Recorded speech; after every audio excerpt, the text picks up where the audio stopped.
సమ్మె పరిష్కారం కాదు, విధుల్లో చేరండి. ఆర్టీసీ కార్మికులకు మంత్రి పొన్నం ప్రభాకర్ విజ్ఞప్తి.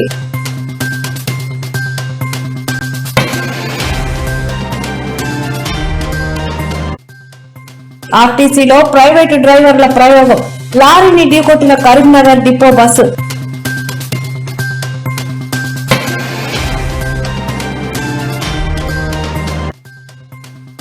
బీజేపీ బీఆర్ఎస్ మధ్య రహస్య ఒప్పందం.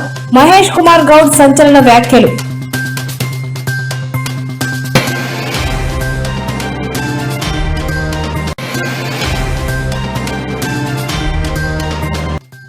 ఏప్రిల్ 24 నుంచి స్కూళ్లకు వేసవి సెలవులు.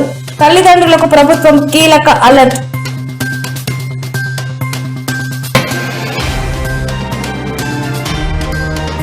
పులివెందులలో మాజీ సీఎం పర్యటన. ఘన స్వాగతం పలికిన అభిమానులు.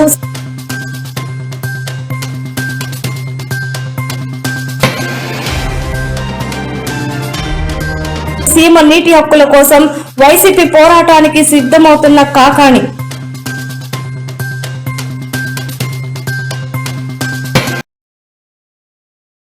తెలంగాణ రాష్ట్ర రోడ్డు రవాణా సంస్థ టీజీఎస్ఆర్టీసీ ఉద్యోగులు తలపెట్టిన సమ్మెను విరమించుకోవాలని, ప్రజా సంస్థను కాపాడుకోవాలని పొన్నం ప్రభాకర్ విజ్ఞప్తి చేశారు. సమ్మె ఏ సమస్యకు పరిష్కారం కాదని, ఉద్యోగుల డిమాండ్లపై ప్రభుత్వం ఏర్పాటు చేసిన ఉన్నత స్థాయి కమిటీ పరిశీలన చేస్తోందని, 4 వారాల్లో నివేదిక వస్తుందని ఆయన స్పష్టం చేశారు. ప్రజలకు నష్టం కలిగిస్తున్నదని ఆవేదన వ్యక్తం చేశారు. ప్రతిరోజు 65 లక్షల మంది ప్రయాణికులు ఆర్టీసీపై ఆధారపడి ఉన్నారని, వీరిలో 45 లక్షల మంది మహిళలేనని గుర్తు చేశారు. ప్రతిపక్ష పార్టీకి ప్రజలను ఇబ్బంది పెట్టాలి, వారు మాజీ ముఖ్యమంత్రి గారు మాట్లాడుతూ చూసి శిఖర్ పట్టి కొట్లాడుకుంటూ ఏంది ఇద్దరు కొట్లాడుకుంటారు. అవును, ఆక్యుపెన్సీ రేటు పెరిగింది, 40 లక్షల మంది మహిళలు ప్రయాణం చేస్తా ఉన్నారు. కొత్త బస్సులు వస్తా ఉన్నాయి. మేము బస్సులు ప్రజల ఇప్పుడు ఒకటే రోజు ఓం ఫట్ అంటే బస్సులు రోడ్డు దిగాయి, మొత్తం వ్యవస్థ నిర్వీర్యం చేసిపోయారు మీరు మీ అధికారం వచ్చేటానికి. ఇలా 2800 బస్సులు కొన్నాం ఈ 2 నెలల్లో. ఉద్యోగ నియామకాల ప్రక్రియ పోలీసు రిక్రూట్మెంట్ బోర్డు ద్వారా నడుస్తా ఉంది. మేము అనుకున్నాము 2021 పిఆర్సీ ఇచ్చినాము, 2013 బాన్స్ 2013 280 కోట్లు ఇచ్చినాము. డిస్మిస్డ్ ఉద్యోగుల కార్మికుల పక్షపాతం లేకపోయి ఉంటే 250 డిస్మిస్ అయినటువంటి వాళ్ళకి కూడా మళ్ళీ 3 మంత్ కంపెనీస్ ఉద్యోగాలు తీసుకున్నాం. ఎందుకు తీసుకున్నాం? అది ఒకసారి మర్డర్ కేసు చేసినప్పుడు కూడా రాష్ట్రపతి గారు క్షమాభిక్ష పెట్టేంత ఉదార స్వభావం ఉన్న ప్రజాస్వామ్యం ఇది. అటువంటి వాళ్ళు అన్ని అప్లికేషన్ తీసుకుని ఒక లీగల్ గా పూర్తిగా ఇక ఏదో క్రిమినల్ యాటిట్యూడ్ తోటి ఉన్నటువంటి కేసులు తప్ప హ్యుమానిటేరియన్ గ్రౌండ్ లో అన్ని కన్సిడర్ చేసినాం. కారుణ్య నియామకాలు అన్ని ఇస్తున్నాం. వాళ్ళకి 3 సంవత్సరాల ఆ ట్రాన్స్మిషన్ పీరియడ్ ఉంటే 2 సంవత్సరాలు తగ్గించడం పర్మనెంట్ కావడానికి. ఈవీ బస్సులు అంటే ఈవీ బస్సులకు సంబంధించి అరే డిపోలలో ఇన్ఫ్రాస్ట్రక్చర్, డిపోలో ఒకటి సొత్తు కాదు, ప్రభుత్వ సొత్తు ఆర్టీసీది. కాబట్టి అనవసరంగా వాళ్ళు రాంగ్ ఆలోచనతో పోతే పొరపాటు అవుతుంది. హైదరాబాద్ లోనే మెజారిటీ బస్సులు తిరుగుతున్నాయి, మెజారిటీ ప్రయాణికులు ఆర్టీసీని ఉపయోగిస్తున్నారు. వాళ్ళకి ఆల్టర్నేటివ్ చర్యలు ఏం చేపట్టబోతున్నారు? మెట్రో ఇప్పుడు ఆల్రెడీ మెట్రోకి సంబంధించి కావచ్చు, ఎంఎంటీఎస్ సంబంధించి వాళ్ళ సేవలను డెఫినెట్లీ కోఆర్డినేట్ చేస్తాం. వాటిని నేను కోఆర్డినేట్ చేసే కంటే ఎక్కువ నేను ఆర్టీసీ కార్మిక సంఘాలను, ఆర్టీసీ ఉద్యోగులను రవాణా శాఖ మంత్రిగా నేను మరొకసారి కూడా కోరుతా ఉన్నా. ప్రజలకు ఇబ్బంది కలిగేటువంటి చర్యలొద్దు. మీ నిరసన తప్పకుండా ఒక ప్రజాస్వామికంగా మీ డిమాండ్ పట్ల ప్రభుత్వం గుర్తించే విధంగా ఉండాలి. సమ్మె అనేటువంటి దాని ద్వారా ప్రజలకు అసౌకర్యం కలుగుతుంటే కూడా మాకేందిలే అని, అందులో అసలు నిజంగా సరే కార్మికుల నాయకత్వం చట్టాలు ఏమున్నాయో తెలియదు కానీ అందులో సగం కంటే ఎక్కువ removed, retired or non working. వాళ్ళకు ఆర్టీసీ కార్మికుల నిజమైన సమస్య ఉద్యోగం చేసేవాళ్ళు, ఉద్యోగం చేసే సంబంధించిన వాళ్ళు గట్టిగా మాట్లాడి మా దగ్గర వచ్చి పరిష్కారం కోరితే అయిపోతుంది. జేఎన్టీ యాక్షన్ కమిటీ అని చెప్పి వాళ్ళందరూ దాని కార్మిక చట్టంలో ఉండొచ్చు. నేనేం చట్టం, బట్ ఇప్పుడు నేను రాజకీయాలు లేకుండా రాజకీయాల గురించి మాట్లాడదు, జర్నలిజం లేకుండా జర్నలిజం గురించి మాట్లాడితే ఎట్లయితుందో అట్లా పరిస్థితి ఉన్నది. నేను దాని గురించి ఎక్కువ చెప్పుకోవట్లేదు. నేను ఒకటే కోరుతా ఉన్నా, దయచేసి నేను చర్చలు రమ్మంటున్నా, పిలుస్తా ఉన్నా చర్చలు. రండి, మేము అక్రాస్ ది టేబుల్ రెడీగా ఉన్న పరిష్కారం చేయడానికి మాకే అభ్యంతరం లేదు. మేము కానీ సంఘాల పేరు మీద మేము ఏం చేస్తే నడుస్తుంది, ప్రజలను ఇబ్బంది పెడతామంటే ప్రభుత్వం ఎప్పుడు ప్రభుత్వం. కాబట్టి ప్రజలకు అసౌకర్యం కలగకుండా మీ కార్యాచరణ కొనసాగించండి, దానికి సంబంధించి ఏం లేదు. మరొకసారి అందరినీ ఆర్టీసీకి సంబంధించిన ఉద్యోగులను విధుల్లో చేరి వెంటనే ప్రజలకు అసౌకర్యం కలగడం చూడమని కోరుతాం.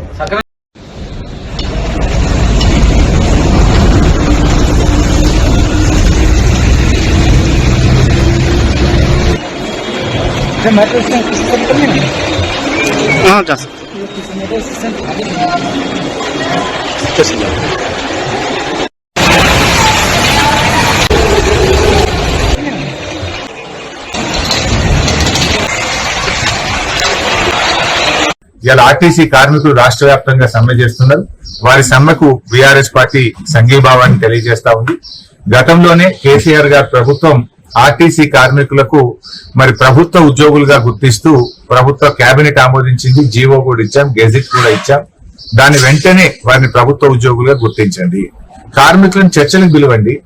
కార్మికులు చర్చలకు పిలవకుండా ప్రభుత్వం యొక్క మొండి వైఖరి విడనాడాలని మీరు ఆ రోజు కాంగ్రెస్ పార్టీ మేనిఫెస్టోలో చెప్పింది అమలు చేయమని కార్మికులు అడుగుతున్నారు. కొత్త విషయాలు అడుగుతలేరు.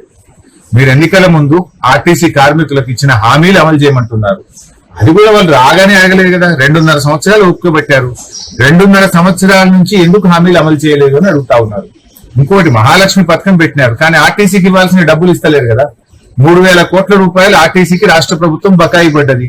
దాంతో ఆర్టీసీ ఉద్యోగులకు ఆర్టీసీ యాజమాన్యం వాళ్ళ బకాయిలు ఇవ్వలేకపోతుంది, డిఏలు ఇవ్వలేకపోతా ఉంది, రిటైర్మెంట్ బెనిఫిట్స్ ఇవ్వలేకపోతా ఉంది. మహాలక్ష్మి మీద ఊదరగొట్టుకునే మీరు మరి ఆర్టీసీ కార్మికుల కష్టమే కదా, ఎంతో కష్టపడి వాళ్ళు సేవలు అందిస్తా ఉన్నారు. వారికి ఆర్టీసీకి ఎందుకు మీరు చెల్లించడం లేదు? బడ్జెట్ లో పెడుతున్నారు కానీ నిధులు విడుదల చేయడం లేదు. ఆనాడు బీఆర్ఎస్ ప్రభుత్వం మహాలక్ష్మి లేకపోయినా రాష్ట్ర ప్రభుత్వం నుంచి సంవత్సరానికి 1,500 కోట్ల గ్రాంట్ ఇచ్చాం. మీరు గ్రాంట్ బంద్ చేసిండ్రు, కనీసం మహాలక్ష్మి పైసలు కూడా ఇవ్వడం లేదు. తక్షణమే మహాలక్ష్మి డబ్బులు ఆర్టీసీకి విడుదల చేయాలని కార్మికులతో చర్చ జరిపి కార్మికుల యొక్క న్యాయబద్ధమైన కోరికల్ని తీర్చాలని చెప్పి ప్రభుత్వానికి డిమాండ్. ఆర్టీసీ కార్మికులకు సంబంధించి రాష్ట్రంలో ఆర్టీసీ సమ్మె ఉధృతమవుతున్న వేళ అధికారుల అతి ఉత్సాహం సామాన్య ప్రయాణికుల పాలిట శాపంగా మారుతోంది. ఎలాగైనా బస్సులు నడపాలన్న పంతంతో అనుభవం లేని ప్రైవేటు వ్యక్తుల చేతికి స్టీరింగ్ అప్పగించడంతో మృత్యు శకటాలు రోడ్డెక్కుతున్నాయి. తాజాగా కరీంనగర్ జిల్లా అల్గునూర్ వద్ద జరిగిన బస్సు ప్రమాదం రాష్ట్ర వ్యాప్తంగా కలకలం రేపుతోంది. కనీస డ్రైవింగ్ అనుభవం లేని వాళ్లకు బస్సులు ఇస్తే మా ప్రాణాలు ఏమవ్వాలని ప్రయాణికులు అధికారులను నిలదీస్తున్నారు.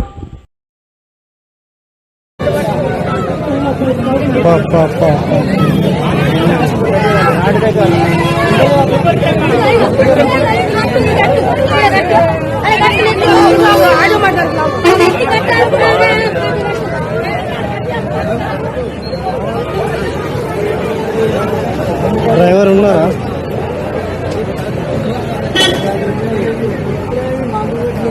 దీనికాడు పోతున్నా కథంతా ఉండదు.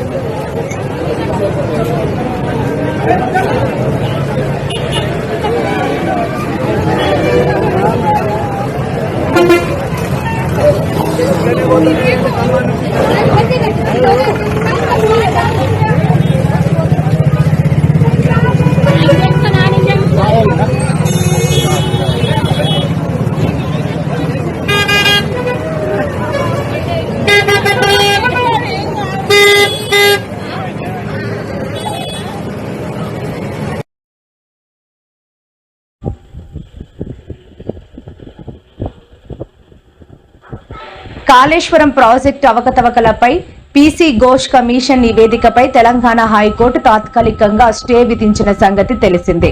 ఈ నేపథ్యంలో టీపీసీసీ అధ్యక్షుడు మహేష్ కుమార్ గౌడ్ స్పందిస్తూ ఆసక్తికర వ్యాఖ్యలు చేశారు. ఈ తీర్పు కేవలం సాంకేతిక పరమైన అంశాలకే పరిమితమని, అవినీతి జరగలేదని కోర్టు ఎక్కడా చెప్పలేదని స్పష్టం చేశారు. ఇవాళ కూలింది కాళేశ్వరం కాదు, కేసీఆర్ గారి మీద మీరు చేసిన కుట్రలు, మీ కుటిల ప్రయత్నాలు నేటితో కూలిపోయాయి. కూలింది కాళేశ్వరం కాదు, మీరు నిర్లజ్జగా సిగ్గు విడిచి ఎవరేమనుకుంటారో అని కూడా సోయి లేకుండా చేసిన అబద్ధాలు ప్రచారం చేసిన అబద్ధాలు ఈరోజు గోదావరి ప్రవాహంలో కొట్టుకొని పోయినాయి. కూలింది కాళేశ్వరం కాదు, కూలింది ఇన్ని రోజులు మీరు మోసపూరిత గారడి ఏదైతే చేశారో అది కూలింది. సత్యమేవ జయతే అని మరొకసారి నిజం నిరూపితమైంది. నిజం నిఖార్సుగా ఇవాళ కాలరెగిరేసి నిటారుగా నిలబడ్డది. ఆర్టీసీ కార్మికుల సమ్మెలో బీఆర్ఎస్ కుట్ర ఉందని చెప్పి మంత్రి పొన్నా చెబుతున్నారు. పొన్నం ప్రభాకర్ గారు అంటే నాకు గౌరవం ఉంది. దయచేసి పొన్నం ప్రభాకర్ గారు నేను రిక్వెస్ట్ చేస్తా ఉన్నా, అన్న మీరు పని చేయండి, మేనిఫెస్టో చైర్మన్ మన శ్రీధర్ బాబు గారు, మన జిల్లా మంత్రి గారే, మేనిఫెస్టోలో 28 పేజీలు ఏం రాసిండో ఆర్టీసీ కార్మికులకు ఒకసారి పొన్నం ప్రభాకర్ గారు చూడాలని నా విజ్ఞప్తి. వారు అడుగుతున్నది 2.5 ఏళ్ళ తర్వాత ఆర్టీసీ కార్మికులు పాపం ఓపిక పట్టిండ్రు. సగం టైం అయిపోయింది, మీది సగమైంది, 60% ఒడిచిపోయింది, 3 బడ్జెట్లు ఒడిచిపోయినాయి. ఇక నువ్వు ఇప్పుడన్నా కనీసం ఆ మేనిఫెస్టోలు ఏం రాసిరో మీరు చదువుకోండి. మీ శ్రీధర్ బాబు ఏం రాసిండో పొన్నం ప్రభాకర్ అన్న చదువుకోవాలి. చదువుకొని మరి పొన్నం ప్రభాకర్ గారికి ఆర్టీసీ మంత్రి వస్తే నీకు ముందు కుట్రవన్నీ ఏమైనా చేసిండో శ్రీధర్ బాబు గారు నాకు తెలియదు, మేమైతే తెలియదు. Thank you.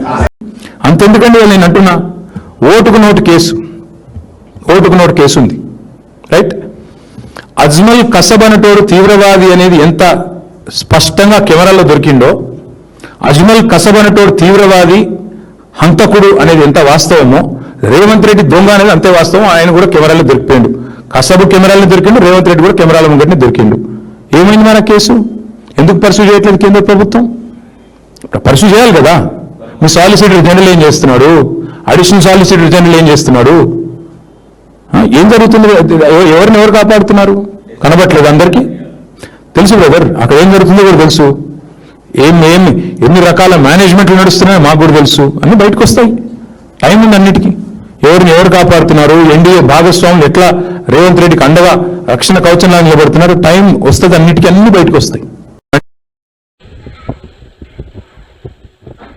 ఆంధ్రప్రదేశ్ రాష్ట్రంలోని ఏప్రిల్ 24 నుంచి పాఠశాలలకు వేసవి సెలవులు ప్రారంభం కానున్నట్లు రాష్ట్ర ప్రభుత్వం ప్రకటించింది.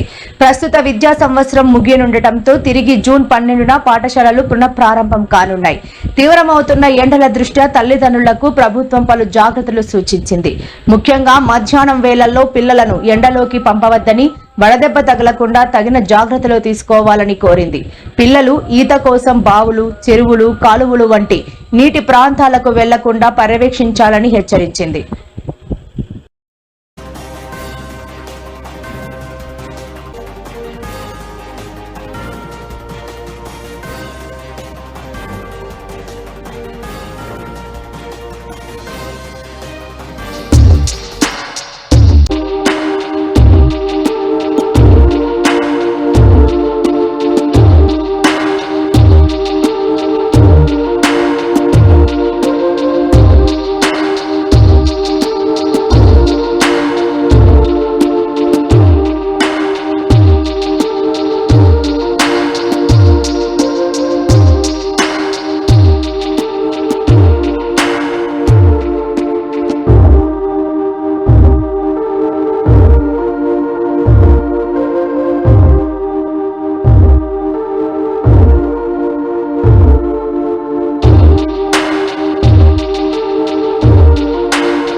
వైఎస్ఆర్సీపీ అధినేత శ్రీ వైఎస్ జగన్ పులివెందుల నియోజకవర్గంలో చేపట్టిన 3 రోజుల పర్యటనలో భాగంగా ప్రజలు పార్టీ శ్రేణులు ఆయనకు ఘన స్వాగతం పలికారు. ఇప్పట్ల గ్రామానికి చేరుకున్న వైఎస్ జగన్ తొలుత గ్రామ శివారుల్లో ఉన్న శివాలయంలో ప్రత్యేక పూజలు నిర్వహించారు. రాష్ట్ర ప్రజల శ్రేయస్సు, శాంతి, అభివృద్ధి కోసం ప్రార్థనలు చేశారు. అనంతరం గ్రామ ప్రజల సమస్యల అభిప్రాయాలను అడిగి తెలుసుకున్నారు. సుధాకర్ రెడ్డి నివాసానికి వెళ్లి కుటుంబ సభ్యులను పరామర్శించారు.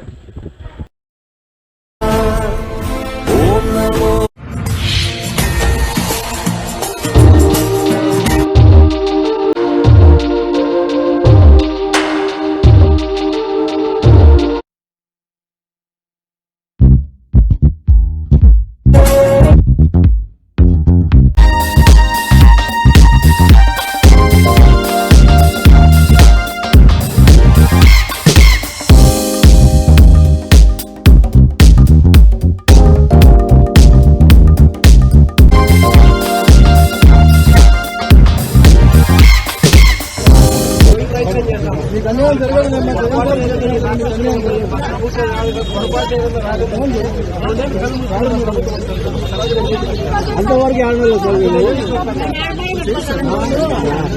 ఇప్పుడు జరుగుతుంది.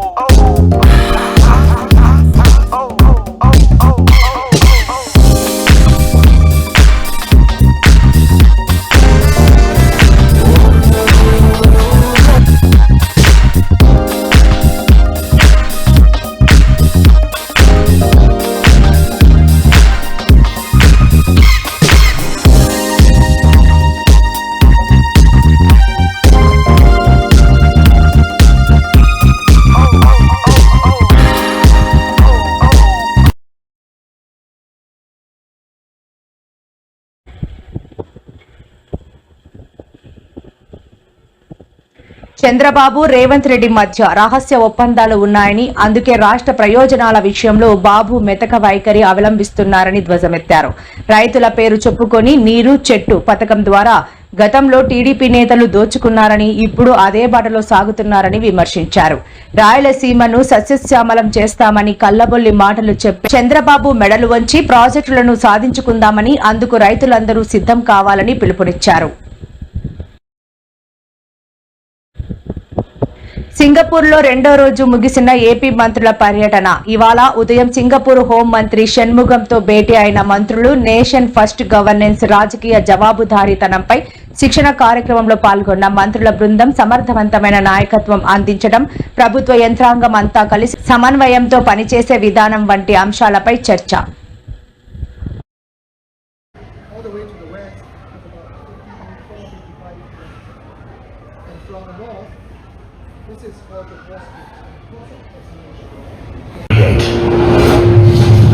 Our MRT system, connecting neighborhoods and communities, bringing us closer and creating an island where every point is its center.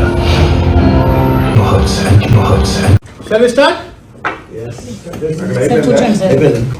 And we are happy to host you today to learn about what MBC is doing.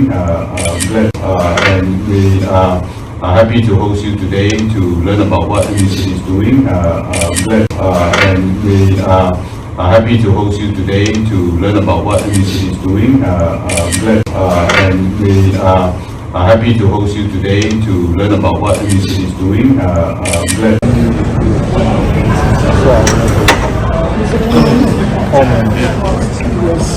Usually was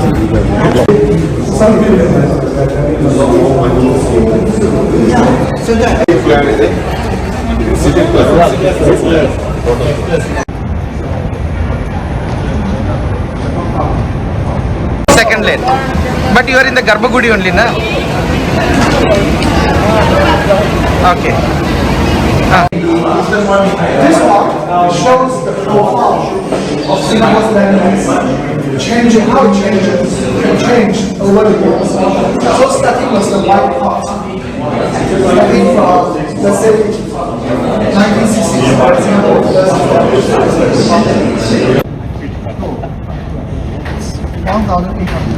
units. 50-story, 7-block kind of complex. Feels very crowded, but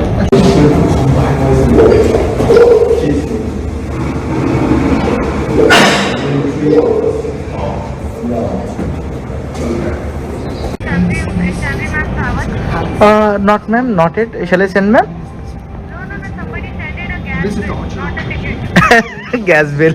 I will check with the team. I'm sorry for that from my side. I will.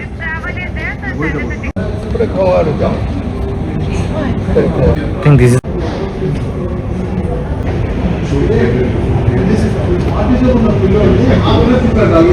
How is the street level? street level now. Just now we were taking a bird's eye. Now we are going to the street level. So this is the focus. Actually, it's a simple. It's what you choose.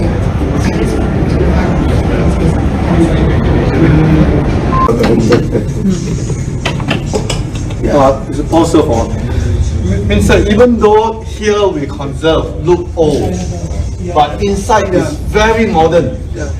So the government only control the facade, but not the inside. Inside they are encouraged to and to each other. We will sow the seeds, nurture ecosystems, and harvest the rain to feed our 19 rivers